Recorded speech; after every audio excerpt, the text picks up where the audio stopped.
right. Going to be kind of like a Bible study sort of thing here today. Cord's going to bring you the powerful words.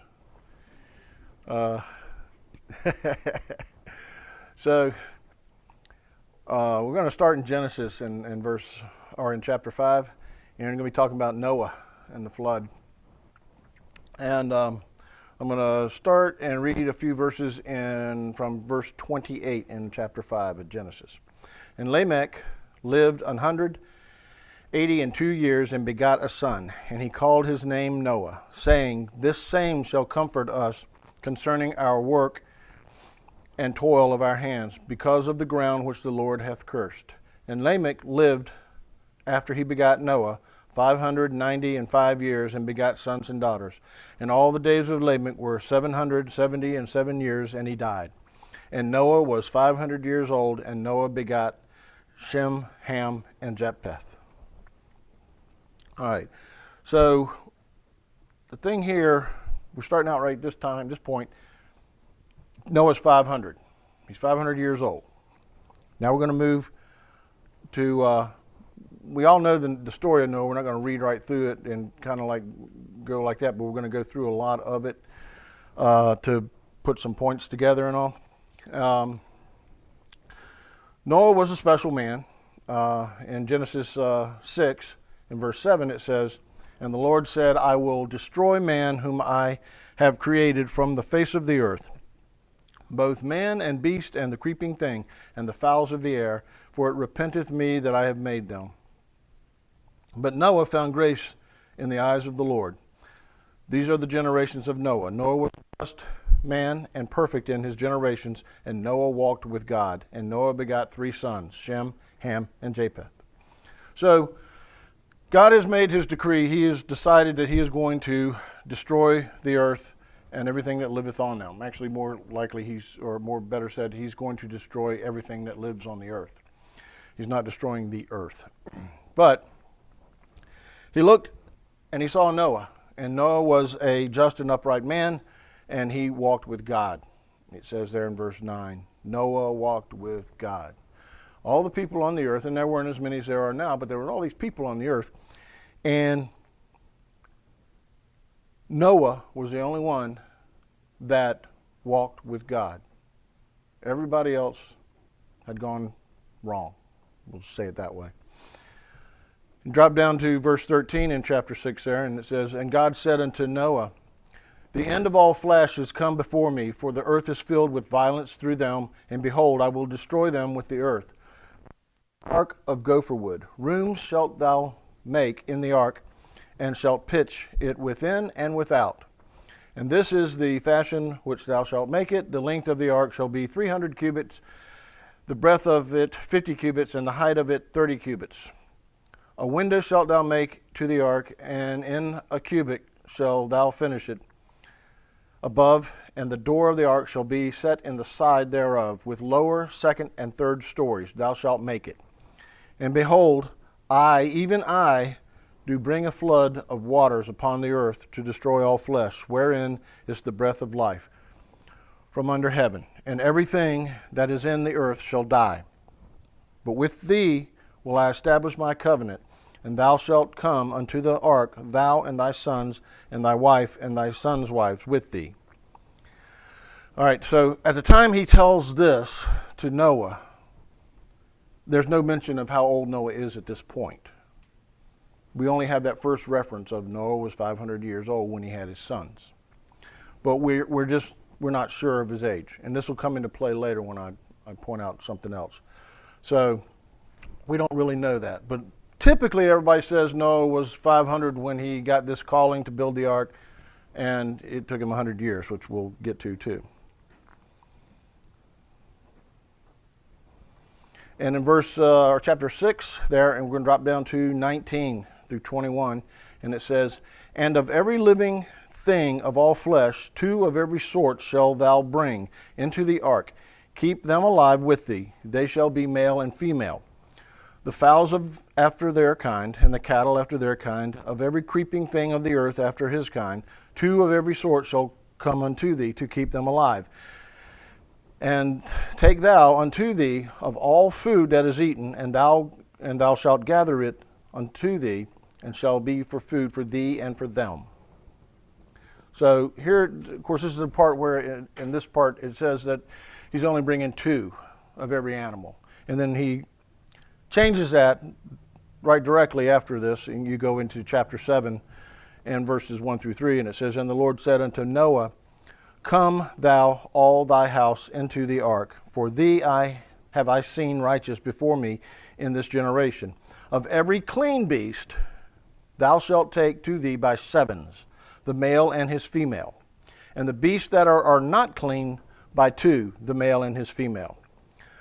Of fowls also of the air by 7s, the male and the female, to keep seed alive upon the earth, upon the face of all the earth. Now, this is a little thing I want to point out here. I believe he took 14 clean animals of each species. Because the way I think that reads there is that he's saying that you take 7 of them, the male and his female. He didn't mean get 7 of them. Well, if you get 4 guys and 3 girls, that's fine. Or if you get 4 girls and 3 guys, that's fine. I think he's telling them to bring 7 couples.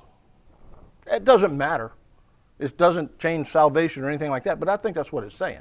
And so I also, by taking that there, I think it was probably the same way with the unclean animals, that there were 2 couples that he came in with. Okay? And again, that makes never matter to anything, except for I think that's what it's saying. I just wanted to point that out there. So then we go to 11 in chapter 7 there, and now in the 600th year of Noah's life, in the 2nd month, the 17th day of the month, the same day were all the fountains of the great deep broken up, and the windows of heaven were opened, and the rain was upon the earth 40 days and 40 nights. Okay, so I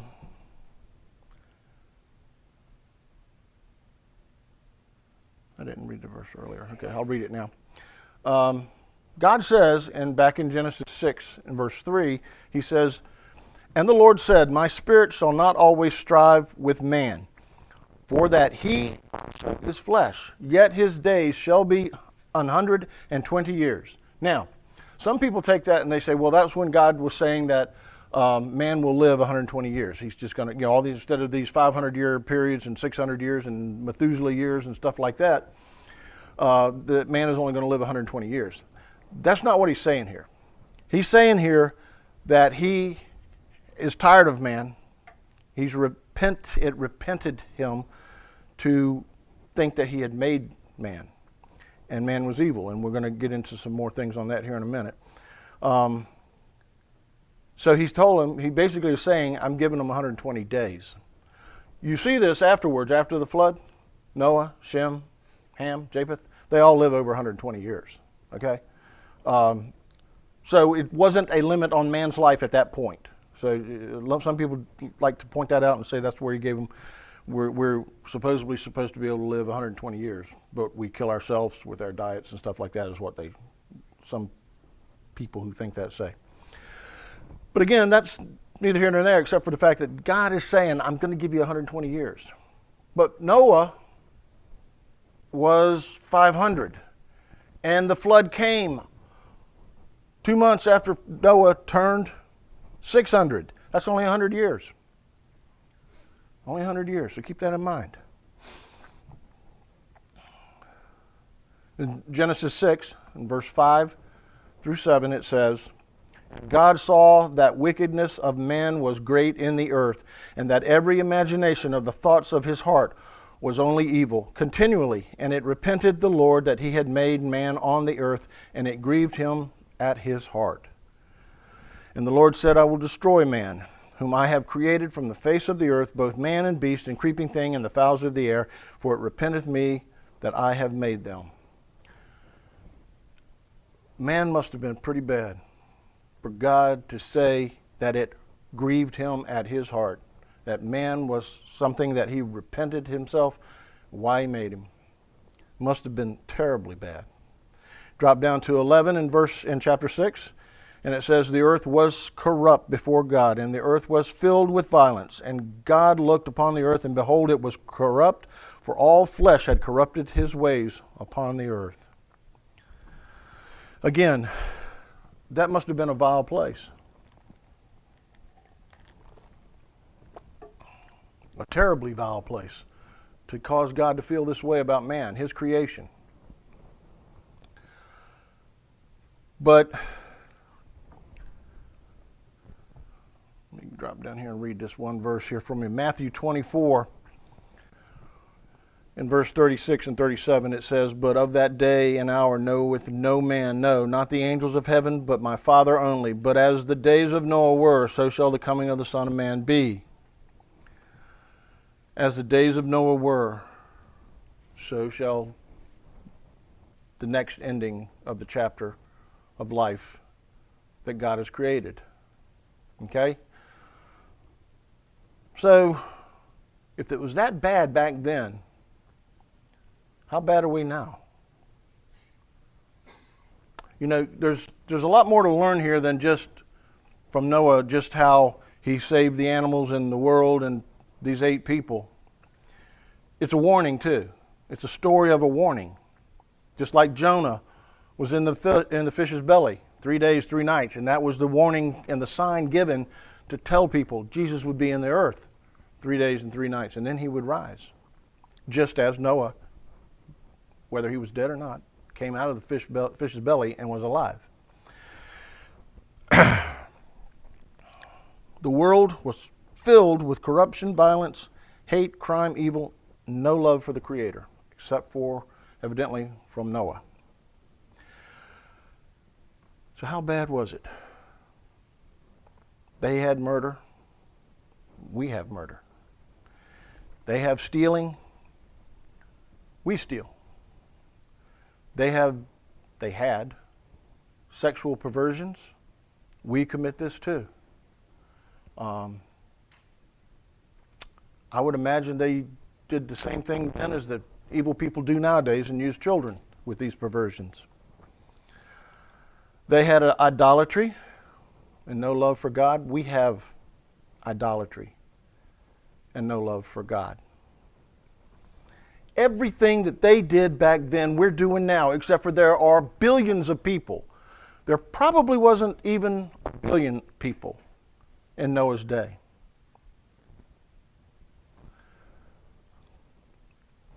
Let me come back to this in a second. I just want to point out another little thing about the flood.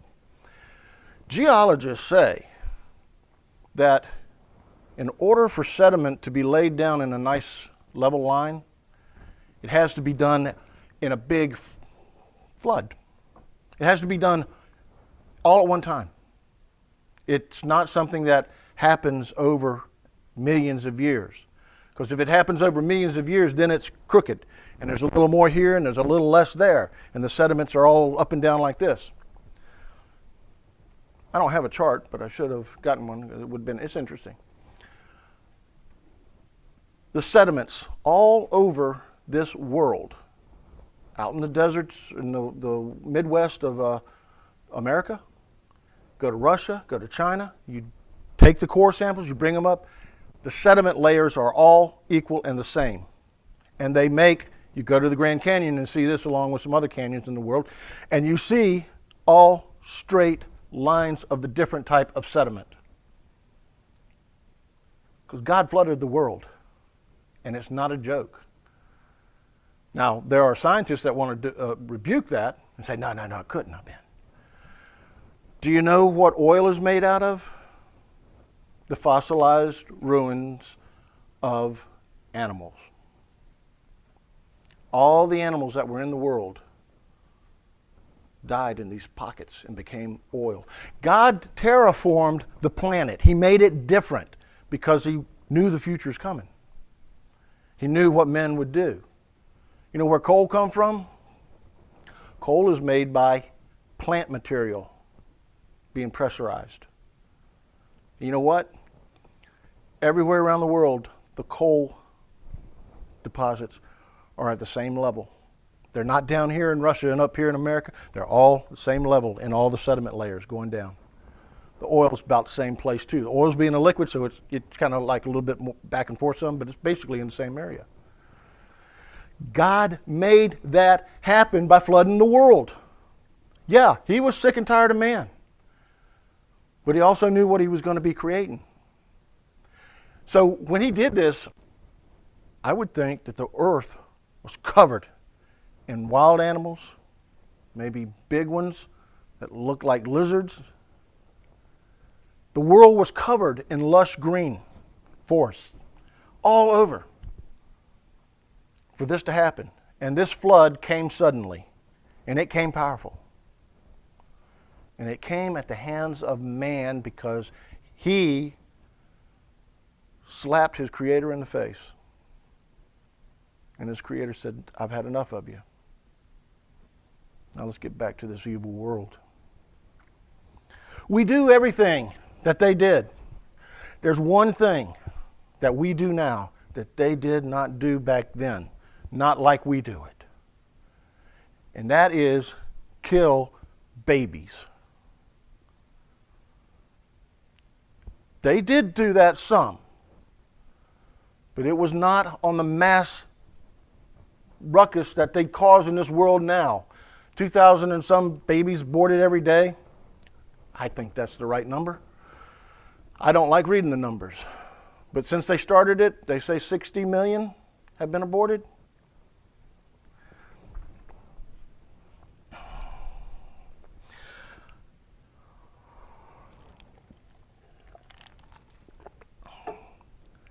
That's what we do differently. How can God find this world not worse than it was in the days of Noah? There's no way. We are worse. And the warning's out there. And it's begun. I had my stomach turned once when I was a policeman. And it wasn't when I was in homicide. I was in sexual assault, which I was also responsible for assault, sexual and physical, on children. Had my stomach turned one time. I had to get up in the interview room and leave and go try and keep from throwing up. I'm not going to tell you the story because it's disgusting. But that's the only time I ever felt I was going to get sick from police work, from what this guy told me. He went to jail for a long time. I'm proud of that, but that's it. Now, I don't get that feeling very much. Things don't turn my stomach. But I got it this week again, for the first time in many, many years. I was watching the Republican National Convention. I watched it all week. I enjoyed it. Got a kick out of it, except for this one story. In this story, there was a movie out. I can't remember the name of it. If somebody knows it, you can call it out to me and I'll say it. That she was an abortion clinic director for many years. She spoke was one of the speakers at the convention. And she came out and she told her story. I knew her story a little bit, but she told it a little bit more and a little more detail to it that I didn't know. I never watched the movie because I don't think I could sit there and watch the movie. Okay? Y'all have already heard me talk about sexual abuse on children before. It was just a month or so ago I did something about it, and how people are disgusting and the things that they do to kids. And I don't want to go watch a movie. That's the wrong way to be, though. You've got to face the music. It's happening in this world, and we can't deny it by turning our back on it and not looking and not listening. We got to go after it. But I couldn't do it that one time. This lady was a director. She never knew what went on. She never went in there. But they needed her. They were shorthanded, and they asked her to come back and help. Hold something. I don't know what. While they're doing this, they've got a fluoroscope going, which is a portable, movable X-ray image of the interior body. And I've seen it used on me when I got injections in my neck. I could lay there and watch them putting the needle in. You could see it on the x-ray and where they're at and stuff like that. So that's what this x-ray machine is doing. And this lady says,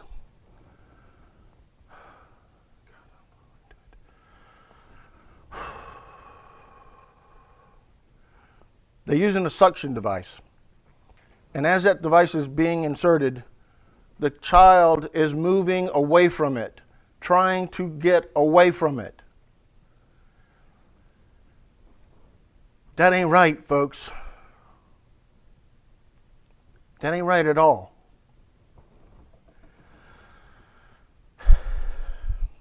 Give me a second.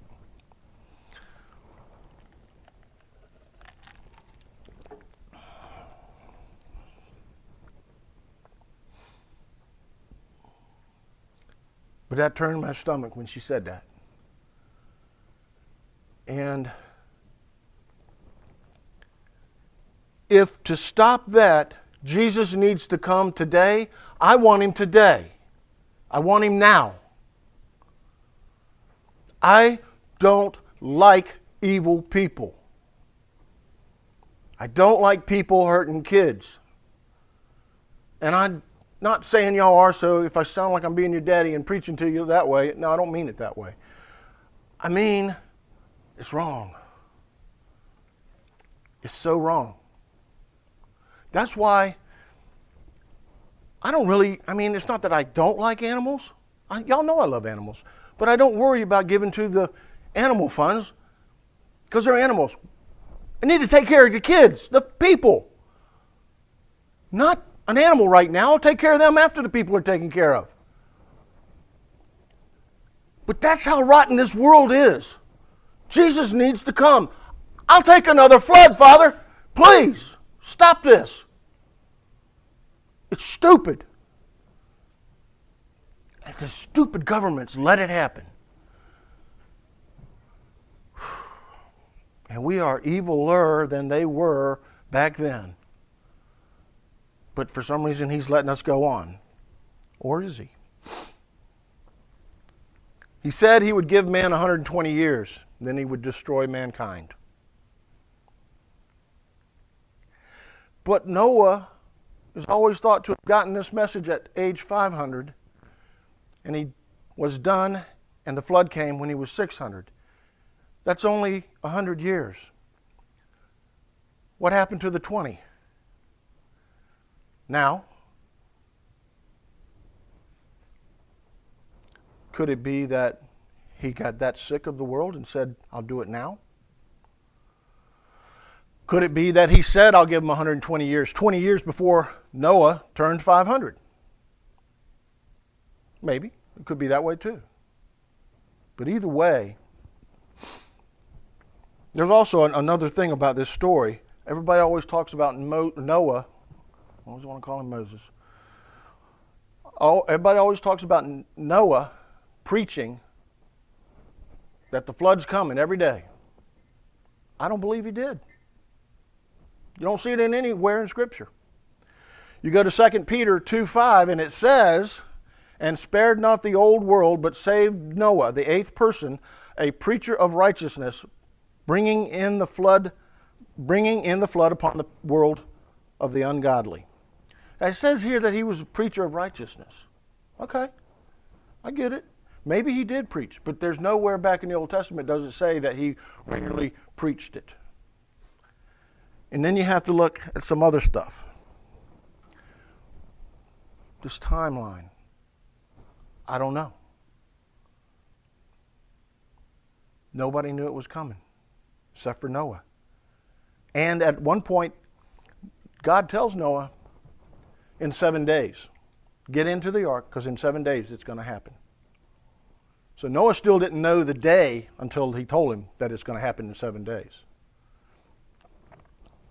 Matthew 24 and verse 36 through 39, it says, but of that day and hour knoweth no man, no, not the angels of heaven, but my Father only.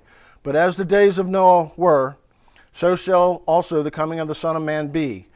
For as in the days that were before the flood, they were eating and drinking, marrying and giving in marriage, until the day that Noah entered into the ark. And knew not until the flood came and took them all away. So shall also the coming of the Son of Man be. That's why I say I don't really know if he did preach. Because Jesus said they didn't know. They didn't have a clue. I don't know. They always picture Noah out there building his ark, and all the townspeople standing around making fun of him and joking him. The Bible doesn't say they did that. Maybe Noah built his ark in the middle of nowhere and there weren't really anybody around him. I mean, if they really were there, watching, do you think they'd kind of get a little suspicious something might be up when the lions and tigers and bears, oh my, came creeping onto the ark and never bit anybody, never ate anybody? When all the birds came and the elephants? Come on. I think that they would have thought, no, God had it in his head. I'm saving these 8 people, and they're going to save these animals. Get to work, Noah. And the people didn't know because they were doing their thing. And I've talked a lot about this here recently because this brings me to what we're supposed to be doing. I could go back and grab the verses and all that other stuff and talk about the creation of the nation of Israel in a day, and the fact that this was done and it was written in the Old Testament as a sign for the last generation. And I can point out where it talks about the generation in the New Testament. And we talk about the life of a man and how long it is and how whatever and everything like that. I don't know a timeline. But what if our 120 years are ticking right now? What if we're down to the last 20 years? We don't have a clue, folks. We're not going to get a clue. I think even when they start seeing other things happening, they always think more is going to happen. It's going to be so bad, so terrible. This is what we're supposed to be telling people. Hey, God is coming. And he's not coming as a happy buddy pal of yours. He's coming with vengeance. He's coming with his righteousness and his law and his ways. And he is coming to take men down that are evil. And you only have one way to get around this, and that's through the Jesus Christ. That's what we're supposed to be telling people. This is coming. There's no way around it. I mean, I don't necessarily want things like this to happen because we know it's going to be bad. But how bad is it really going to be? And we talked about this at the Bible study last month when we talked about the fact that if it's that obvious, then we don't have to worry about anything. It could fool the very elect, it says. We have to be looking. We have to be aware. We have to be thinking and catching things. And I thought I would be the last person to be standing up here telling you this. And for the last 6-8 months, I think, maybe started last year even, talking so much about end times because I got over end times years ago. I got tired of it. It was so boring after a while. I mean, come on. All you're doing is studying about the destruction of the earth. Okay, well, okay. But it's gotten in my head, and it stays there. It's coming. I don't know when. I won't give you no dates or times because we don't know. But when you think about how wicked they were, and then I just go over about how wicked we are, and then add more wickedness to us, and then add the fact that, come on, people in our government that we thought we could trust and were good, now we find out how evil and bad they are. How lying, how counterfeit, how stealing, under the table dealing and stuff they are. We find out that wars that we thought were somewhat noble and good, they weren't. They were just men trying to get rich again, trying to make a buck. It's just all wrong. We need Jesus back. I want him back. Come on. please. Because that's the best way to be, with Jesus. So, consider it, think about it. He said 120 years back then. Did he maybe only give us 50 years? And when did he do it? We don't know. But I'm pretty sure this earth and the people in it are worse than they were back then. And if they repented him of his creation then, we've done more than break his heart. He was probably running out of the interview room wanting to stop from puking. Because we're vile. Man is a wreck on this planet. So when you talk to people and you get a chance, you need to start putting that in there. You know Jesus is coming back. You better check yourself. Better get right. That's the message. So get it to them.